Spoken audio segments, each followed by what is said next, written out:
Hi నమస్తే welcome to groups Adda online classes. నేను మీ హిస్టరీ వెంకట్ సార్. ఈరోజు సింధు నాగరికతకి సంబంధించినటువంటి ప్రీవియస్ క్వశ్చన్స్ని మనము కొన్నిటిని ఎక్స్ప్లెయిన్ చేద్దాం. టాప్ 10 క్వశ్చన్స్ అంటే ఇవన్నీ కూడా ఈ క్వశ్చన్స్ అన్నీ కూడా మనకు దాదాపుగా గ్రూప్ 1లోను అదేవిధంగా గ్రూప్ 2లోను అదేవిధంగా సివిల్స్లో కూడా కొన్ని క్వశ్చన్స్ అనేటువంటివి అడగడం జరిగింది మెయిన్గా. ఓకేనా? అంటే ఈ క్వశ్చన్స్ అన్నిటిలో ఒక 10 క్వశ్చన్లను మీకోసం ఈరోజు ఎక్స్ప్లెయిన్ చేయడం అనేటువంటిది జరుగుతుంది మన గ్రూప్స్ అడ్డా ఆన్లైన్ క్లాసెస్ తరపున. ఓకేనండి, క్లియర్. చూద్దాం. దీంట్లో మనం ఫస్ట్ క్వశ్చన్ మనం చూసినట్లయితే చూడండి, హరప్పా వద్ద కొన్ని కట్టడాలను గ్రానరీలుగా గుర్తించడంపై క్రింది పండితులలో ఎవరు సందేహం వ్యక్తం చేశారు? హరప్పా వద్ద కొన్ని కట్టడాలను గ్రానరీలుగా గుర్తించడంపై క్రింది పండితులలో ఎవరు సందేహం వ్యక్తం చేశారు అని చెప్పేసి మనల్ని అడగడం జరిగిందనమాట. చూడండి, బ్రిడ్జెట్ ఆల్చిన్ మరియు రేమండ్ ఆల్చిన్, జేఎం కెనోయిర్, ఓకేనా, నెక్స్ట్ మార్షల్, నెక్స్ట్ వచ్చి మార్టిమన్ వీలర్.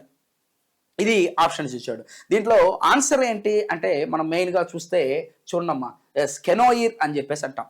ఈ కెనోయిర్ అనేటువంటి వ్యక్తి ఈ మెహెంజోదారో ప్రాంతంలో, ముఖ్యంగా మెహెంజోదారోలో ఉన్నటువంటి ఆ ధాన్యాగారము, ఈ హరప్పా ప్రాంతంలో ధాన్యాగారాలు ఏవైతే ఉన్నాయో వాటిని ఆయన పరిశోధించాడు. బాగా పరిశోధించి ఈయన ఏం చెప్పాడు అంటే మెయిన్గా మన మెహెంజోదారో ప్రాంతంలో ఉన్నటువంటి ధాన్యాగారాన్ని వీటన్నిటిని పరిశీలించిన తర్వాత ఆయన ఏం చెప్తున్నాడంటే ఇక్కడ అత్యధికమైనటువంటి ధాన్యం కూడా లభించలేదు.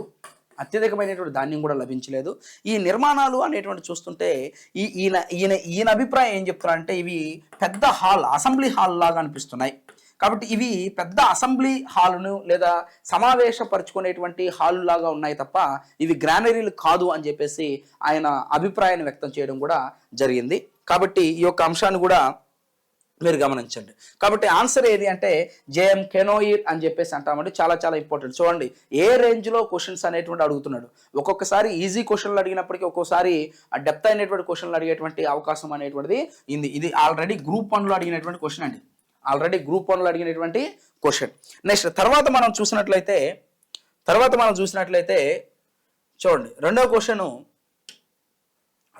మనం చూసినట్లయితే చూడమ్మా, సింధులోయ నాగరికతకు సంబంధించి క్రింది ప్రవచనాలలో ఏది సరైనది కాదు? చూడండి, నెంబర్ 1, వారు భవనాలను కాల్చిన ఇటుకలను ఉపయోగించారు. వాళ్ళ భవనాలకు ఏ ఇటుకలు ఉపయోగించారమ్మా? కాల్చిన ఇటుకలు. వారు ఇనుప పనిముట్లను ఉపయోగించారు. సింధులోయ ప్రజలు పెద్ద నగరాలను నిర్మించారు. ఆర్యుల వలె వారు యుద్ధ ప్రియులు కాదు. ఎస్, కాదు. నెక్స్ట్, సింధులోయ ప్రజలు పెద్ద నగరాలను నిర్మించారు. ఎస్, భారతదేశ చరిత్రలో మొట్టమొదటి పట్టణ నాగరికత లేదా మొదటి నాగరికత ఇదే. నెక్స్ట్, వారు ఇనుప పనిముట్లను ఉపయోగించారు. ఇది రాంగ్. ఇనుప పనిముట్లు ఉపయోగించలేదు. ఎవరు ఇనుప పనిముట్లు ఉపయోగించింది? ఆర్యులు ఏ కాలంలో ఉపయోగించారు? మలివేద కాలంలో ఈ గంగా యమున ప్రాంతంలో ఈ ఇనుము పరిజ్ఞానాన్ని తీసుకొచ్చారు. కాబట్టి ఇదే కదా రాంగ్. ఎస్, అర్థమైందమ్మా, ఇదే కదా రాంగ్. కాబట్టి ఈ యొక్క అంశాన్ని కూడా మనము గమనించాల్సి వస్తుందన్నమాట. నెక్స్ట్ తర్వాత మనం చూసినట్లయితే మూడో చూడండి, ఇది ఆల్రెడీ గ్రూప్ 1లో గ్రూప్ 2లో అడిగినటువంటి క్వశ్చన్. ఇది క్రింది ప్రకటనలను పరిశీలించండి. టెర్రకోట నాగలి నమూనాలు చోలిస్తాన్ మరియు హర్యానాలోని బనవాలి ప్రాంతాలలో కనుగొనబడ్డాయి. టెర్రాకోట మట్టి నాగలి అని చెప్పేస్తున్నాం. మట్టి నాగలి, ఓకేనా. టెర్రాకోట నాగలి నమూనాలు చోలిస్తాన్ మరియు హర్యానాలోని బనవాలి ప్రాంతాల్లో కనుగొనబడ్డాయి అని చెప్పేసి మనకు చెప్పడం అనేటువంటిది జరిగింది. నెక్స్ట్, హరప్పా నాగరికత పరిపక్వ దశతో సంబంధం ఉన్న కాళీబంగన్ వద్ద ఒక దున్నబడిన పొలానికి సంబంధించిన ఆధారాలు లభ్యమయ్యాయి. నెక్స్ట్, కాళీబంగన్లో ఒక దున్నబడిన పొలంలో ఒకేసారి 2 వేర్వేరు పంటలు పండించినట్లు నిరూపించే ఒకదానికొకటి లంబకోణంలో ఉన్న 2 సాళ్ళు ఉన్నాయి. ఎస్, ఓకేనా. చూడమ్మా, 3 ఇచ్చాడు. ఓకేనా, క్లియర్. చూడండి, మనం ఏం మాట్లాడుకుంటాం? ఈ నాగలి అనేటువంటిది బయటపడిందని, నాగలి చారలు బయటపడ్డాయని, ఈ నాగలి అనేటువంటిది ఈ యొక్క అంటే బంకమట్టి నాగలి అంటే టెర్రాకోట నాగలి అంటాం. ఈ టెర్రాకోట నాగలి ఈ హర్యానాలోని బన్వాలి ప్రాంతంలో బయటపడిందని ఇవన్నీ మనం చెప్తాం. ఎస్, కరెక్టే. ఏ కరెక్ట్. నెక్స్ట్ అదేవిధంగా దున్నపడిన పొలంలో 2 వేరు పంటలు అనేటువంటి పండించారు. ఎస్ కరెక్టే. ఇది అంటే ఏసి అనేటువంటిది కరెక్ట్. ఎక్కడుంది సి అనేటువంటిది? చూడండి ఏ మరియు సి. సార్ ఇది కూడా కరెక్టే కదా, ఇది కూడా కరెక్టే. ఇదేనండి సబ్జెక్టు అనేటువంటిది నేర్చుకునేటువంటి విధానం అనేటువంటిది మనకు కరెక్ట్గా తెలియాలి. ఈ సబ్జెక్ట్ నేర్చుకునే విధానం అనేటువంటి సరిగ్గా లేకపోతే మాత్రము మన ప్రాబ్లం అయిపోద్ది. పుస్తకాలలో ఉన్నటువంటి అంశాలు మనకు ఉపయోగపడతాయి ఓకే, కానీ అన్ని పుస్తకాల్లో కూడా అంటే ఏ పుస్తకం కూడా సమగ్రమైనటువంటి ఇన్ఫర్మేషన్ ఇవ్వదు. ఇది మీరు చూడాలి, చాలా ఇంపార్టెంట్. ఇది మనకి ఎక్కడ అది మనం ఖచ్చితంగా ఒక గురువు దగ్గర నేర్చుకున్నప్పుడు మాత్రమే అది సాధించగలం తప్ప అది పరిపూర్ణమైనటువంటి నాలెడ్జ్ అనేటువంటిది ఎక్కడ ఉండదు.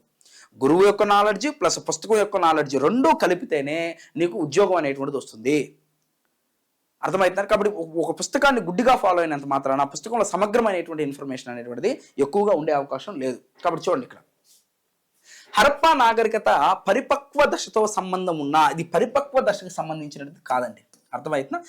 మనం చూసినట్లయితే ఈ కాళీబంగన్ అనేటువంటిది ఈ మనం హరప్పా అంటే హరప్పా దశ కంటే ముందు అంటే పూర్వ హరప్పా దశలో ఈ యొక్క అంశాన్ని మనం చూస్తాం. అంటే ఈ దున్నబడిన పొలం అనేటువంటిది పూర్వ హరప్పా నాగరికతకు సంబంధించింది తప్ప ఉజ్వల హరప్పా దశకు చెందినటువంటిది కాదు, పరిపక్వ హరప్పా దశకు చెందినటువంటిది కాదు. ఇది మనం గుర్తుపెట్టుకోవాలన్నమాట. అదేవిధంగా ఈ రెండు సార్లు అనేటువంటి ఉన్నాయి. ఎస్, ఈ 2 సార్లను బట్టే మనం ఏం చెప్తున్నాం, ఇక్కడ ఒకేసారి 2 పంటలను పండించేటువంటి విధానం ఇక్కడ ఉంది అని చెప్పేసి మనం మాట్లాడుకోవచ్చు. ఓకేనా? నెక్స్ట్ హర్యానాలో ఏం బయటపడింది? బంకమట్టి నాగల బయటపడింది. సార్ అయితే ఒరిజినల్ నాగలు బయటపడలేదా? ఎస్, ఎక్కడా కూడా ఒరిజినల్ చెక్క నాగలి అనేటువంటిది ఎక్కడా కూడా లభించలేదు. అది చెక్క అయినందువలన అది కాలక్రమేణా ఏమైంది, కరిగిపోయి అంటే ఆ ప్రాంతంలో అది దాంట్లోనే నిక్షిప్తం అయిపోయింది అని చెప్పొచ్చు. ఓకేనండి, అది బయటపడడం అనేటువంటిది జరగలేదు. ఇది మనం గుర్తుపెట్టుకోవాల్సింది. ఓకేనా? క్లియర్. నెక్స్ట్ తర్వాత మనం చూసినట్లయితే చూడమ్మా 4వ క్వశ్చన్ ఒకసారి అబ్జర్వ్ చేయండి నాన్న. వైదిక నాగరికత కంటే సింధులోయ నాగరికత విభిన్నమైనది ఎందుకనగా అభివృద్ధి చెందిన పట్టణ జీవనానికి సంబంధించి సౌకర్యాలను కలిగి ఉన్నందున. ఎస్, అభివృద్ధి చెందినటువంటి పట్టణ జీవనం ఉంది ఇక్కడ, చిత్రలిపి అనేటువంటిది ఉంది ఇక్కడ, అక్కడ లేదు. ఓకేనా? అభివృద్ధి చెందినటువంటి పట్టణ జీవనం అనేటువంటిది ఏర్పడింది ఆర్యుల యొక్క లాస్ట్ దశలో తప్ప మొదటి దశలో ఎక్కడ కూడా అది లేదు.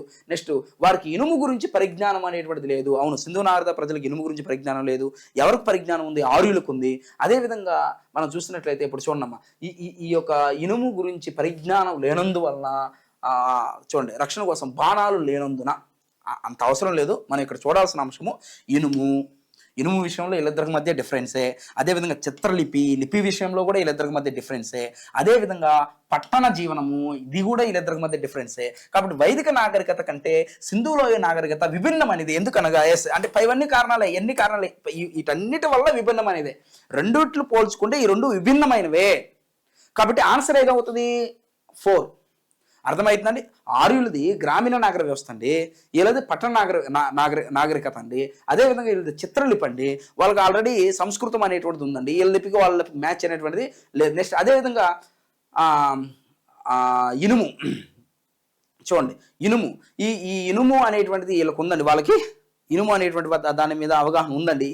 ఎవరికి ఇండస్ వ్యాలీ సివిలైజేషన్ పీపుల్స్కి ఈ ఇనుము మీద అవగాహన లేదు. కాబట్టి ఆన్సర్ ఏమవుతుంది మనకు? పైవన్నీ అనేటువంటిదే ఆన్సర్ అవుతుంది. ఓకేనండి, క్లియర్. అంటే ఇది పెద్ద క్వశ్చన్ ఏం కాదు, అది టఫ్ అయినటువంటి క్వశ్చన్ ఏం కూడా కాదు. నెక్స్ట్ మనం చూసినట్లయితే చూడండి, నెక్స్ట్ క్వశ్చన్ 5వ క్వశ్చన్ మనం చూసినట్లయితే చూడండమ్మా. పురావస్తు ఆధారాల ప్రకారం హరప్పా నాగరికతకు సంబంధించి ఈ క్రింది వాటిని పరిగణించండి అన్నాడు. హరప్పనులు చేపలతో సహా అనేక రకాల మొక్కలు జంతువుల ఉత్పత్తులను భుజించారు. అవునా? చేపలతో పాటుగా అనేక రకాల మొక్కలు జంతు ఉత్పత్తులను భుజించారు. ఎస్ కరెక్టే కదా? Yes correct. నెక్స్ట్ ధాన్యాలలో గోధుమ, బార్లీ, చిక్కుడు రకాలు, శనగలు రకాలు, నువ్వులు ఉన్నాయి. Yes correct. అన్ని ప్రాంతాలు లభించినాయి. ఏంటి? వరి ధాన్యాలు విరివిగా. చూడండి, వరి ధాన్యాలు విరివిగా అన్ని ప్రాంతాల్లో లభించాయి అంటున్నాడు. కరెక్టా? ఇది చూద్దాం, దీని తర్వాత చూద్దాం. ఓకేనా? నెక్స్ట్ పశువులు, గొర్రెలు, మేకలు, గేదెలు, పందులు, ఎముకలు లభించాయి. ఎస్.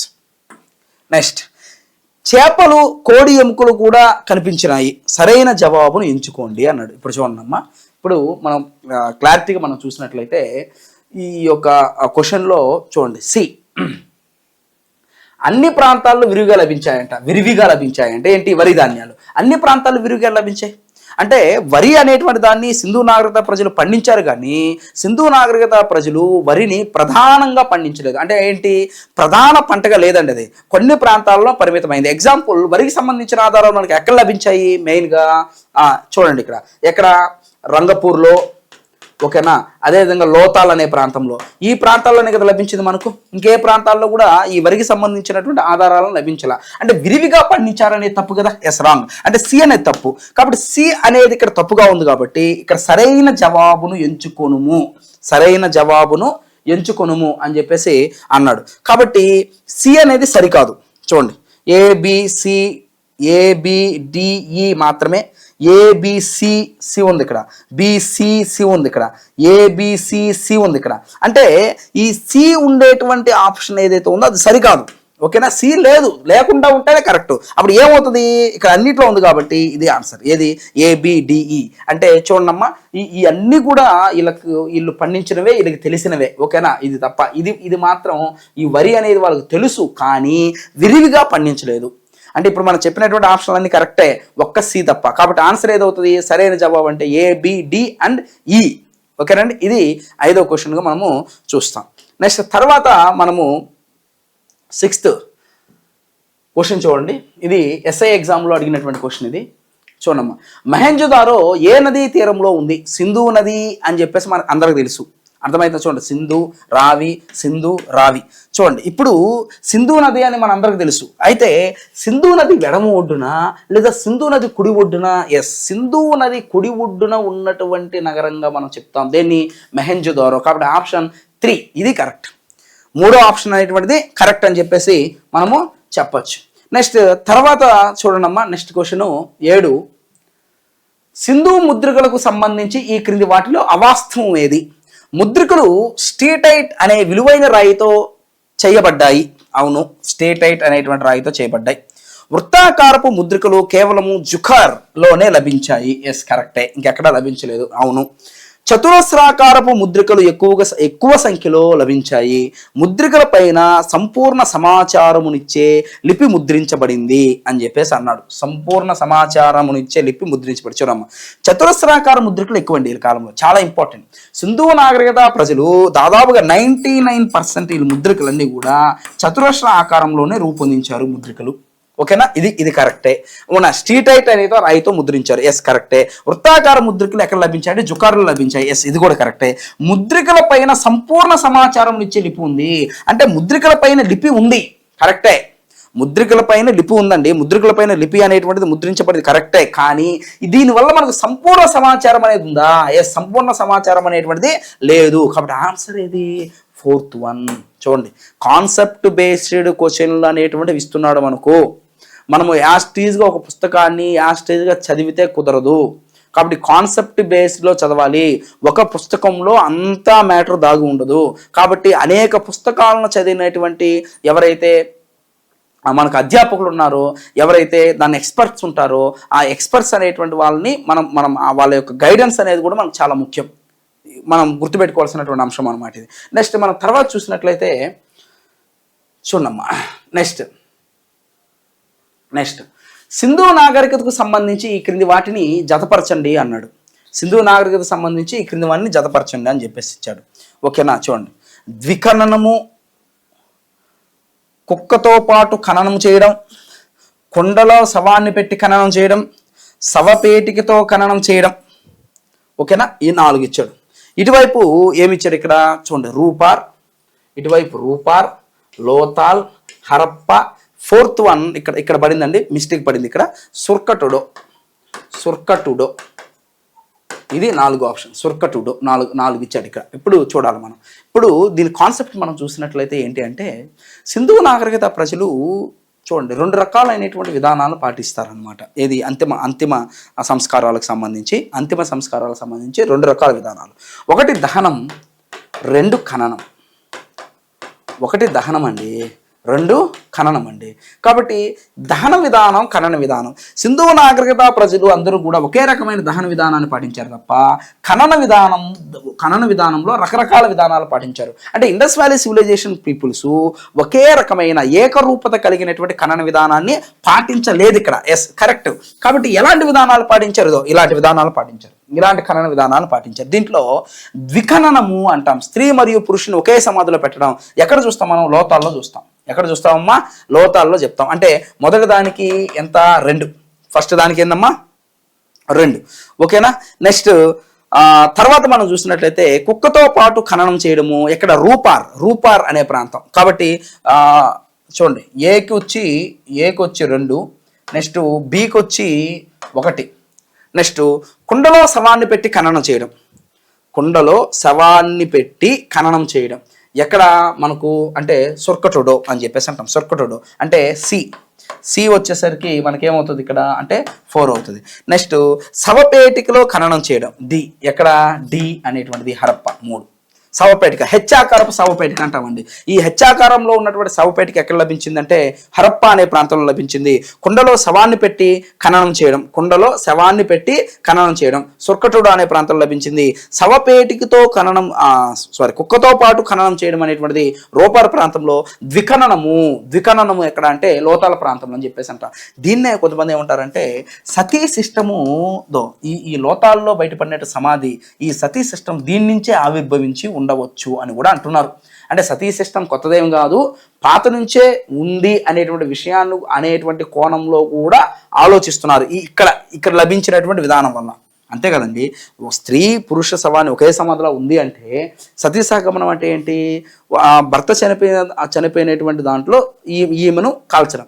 ఇక్కడ ఏం చేశారు? పూడ్చారు. అంతే కదా తేడా. అంటే సతీ సిస్టమ్ సంబంధించిన విధానం ఒకప్పుడు ఇలా ఉండేదేమో అనే అనుమానాలు కూడా ఉన్నాయి. ఎస్, కాబట్టి చూడండి ఇప్పుడు ఆన్సర్ ఏదవుతుందమ్మా? A2 B1 A2 ఏమవుతుంది చూడండి, A2 B1 C4 D3 ఇది మనకు ఆప్షన్ అని చెప్పేసి, అంటే ఇది మనకు ఆన్సర్ అనేటువంటిది అవుతుంది. ఓకేనా? క్లియర్. నెక్స్ట్ తర్వాత చూడండి అమ్మా. నెక్స్ట్ తర్వాత మనం చూసినట్లయితే 9 చూడండి అమ్మా. 9 సింధు ప్రజలు మెసపటోమియాతో వ్యాపార సంబంధాలు కలిగి ఉన్నారని తెలుసుకోవడానికి ఈ క్రింది వాటిలో ఏది ఉపయోగపడదు అని చెప్పేసి అన్నాడు. ఏది ఉపయోగపడదు? చూడమ్మా, చిత్రలిపి కలిగిన సింధు ముద్రికలు మెసపటోమియాలో లభించడము, స్తూపాకారపు మెసపటోమియా ముద్రికలు మెహంజోదారో లభించడము, లోతాల్లో ఓడబొమ్మ కలిగిన ముద్రికలు లభించడము. ఎస్, మెసపటోమియా శాసనాలు. అంటే మెసపటోమియా శాసనాలు కూడా మనకు ఈ సింధు ప్రజలకు మెసపటోమియా ప్రజలతో వ్యాపార సంబంధాలు ఉన్నాయని చెప్పేసి చెప్తున్నాయి. ఓకేనా? నెక్స్ట్ అంటే మనం చెప్పాం ఏమైనా మెసపటోమియా శాసనాల్లో మనం చూసినట్లయితే వాళ్ళు మెలూహా మరియు బహ్రెయిన్, దిల్మన్ అంటాం దాన్ని, బహ్రెయిన్, ఈ దిల్మన్ ప్రాంతాల మధ్య సింధు నౌకలు తిరుగుతూ ఉండేవని చెప్పేసి మనకు మెసపటోమియా శాసనాలు చెప్తున్నాయి. ఓకేనా? క్లియర్. నెక్స్ట్ అదేవిధంగా మనం చూసినట్లయితే స్తూపాకారపు మెసపటోమియా ముద్రికలు మెహంజోదారో లభించాయి. అంటే వాళ్ళ ముద్రికలు మన ప్రదేశాల్లో లభించాయి. ఓకేనా? ఇది కూడా మనకు వ్యాపార సంబంధాలకి రిలేషన్ చెప్తుంది. చిత్రలిపి కలిగిన సింధు ముద్రికలు మెసపటోమియాలో లభించాయి. అవును, మెసపటోమియాలో లభించాయి. అంటే మన ముద్రికలు అక్కడ, వాళ్ళ ముద్రికలు ఇక్కడ లభించడము, మెసపటోమియా శాసనాలు ఇవన్నీ కూడా వాళ్ళతో మనకు వ్యాపార సంబంధాలు ఉన్నాయి అని చెప్తున్నాయి అనమాట. కానీ లోతాల్లో ఓడబొమ్మ అనేటువంటిది మనకు ఈ ఇన్ఫర్మేషన్ అనేటువంటిది ఇవ్వదు. లోతాల్ ప్రాంతంలో బయటపడినటువంటి ముద్రికలు, ఓడబొమ్మ కలిగిన ముద్రికల అది పక్కన పెడితే లోతాల ప్రాంతంలో బయటపడినటువంటి ఈ ముద్రికలు అనేటువంటి, అంటే ఇచ్చిన ఆప్షన్ ప్రకారం చూస్తే ఇది కరెక్ట్ అవుతుంది, ఇది కరెక్ట్ అవుతుంది, ఇది కరెక్ట్ అవుతుంది. రాంగ్ ఏదవుతుంది? ఇది లోతాల్లో ఓడబొమ్మ కలిగిన ముద్రికలు లభించడము. ఓకేనమ్మా? క్లియర్. నెక్స్ట్ తర్వాత లాస్ట్ వన్ 10, టాప్ 10లో 10 చూద్దాం. ఈ కింది వానిలో ఏది హరప్పా నాగరికత వాసులు సుదూర ప్రాంతాలకు సమాచారం చేరవేయడానికి ఎక్కువగా ఉపయోగించినవి? సుదూర ప్రాంతాలకు తాళపత్రాల కాదు, రాతి పలకలు కాదు, ఎస్, పావురాలు మరియు చిలుకలు కాదు, ముద్రికలు మరియు ముద్రలు. ఎస్, చూడండి, మెసపటోమియా ప్రాంతాల్లో వ్యాపార వాణిజ్యం చేయడానికి బ్యాగులకు ట్యాగ్ వేయడానికి కానీ, ఓకేనా, వినిమయంగా ఉపయోగించడానికి కానీ, బ్యాగులకి ట్యాగ్ అంటే గుర్తింపునకు గాను వీళ్ళు దేన్ని ఉపయోగించారు? మనకు ముద్రికలు అనే వాటిని ఉపయోగించారు. చాలా ఇంపార్టెంట్. అర్థమవుతుందండి. గుర్తింపునకు అదేవిధంగా బ్యాగులకు ట్యాగుల్లాగా వేయడానికి వీళ్ళు ఏటిని ఉపయోగించారు, ముద్రికలను ఉపయోగించారు. కాబట్టి చూడండి, ఈ హరప్పా నాగరికత వాసులు సుదూర ప్రాంతాలకు సమాచారం చేరవేయడానికి ఏటిని ఉపయోగించారు అంటే ముద్రికలు మరియు ముద్రలు అని చెప్పేసి అంటాం. ఓకేనండి. ఇది మనకు గ్రూప్ 1, గ్రూప్ 2 మరియు ఎస్ఐ ఎగ్జామ్స్లో అడిగినటువంటి ప్రీవియస్ క్వశ్చన్స్లో టాప్ 10 క్వశ్చన్స్ను మీకు అందించడం అనేటువంటి జరిగింది. ఇంకా తర్వాత కూడా అనేక రకాలైనటువంటి క్వశ్చన్స్ని మీ ముందుకు తీసుకురావడం అనేటువంటిది జరుగుతుంది. ఓకే, ఉంటాను. నేను మీ history Venkat sir. Thank you.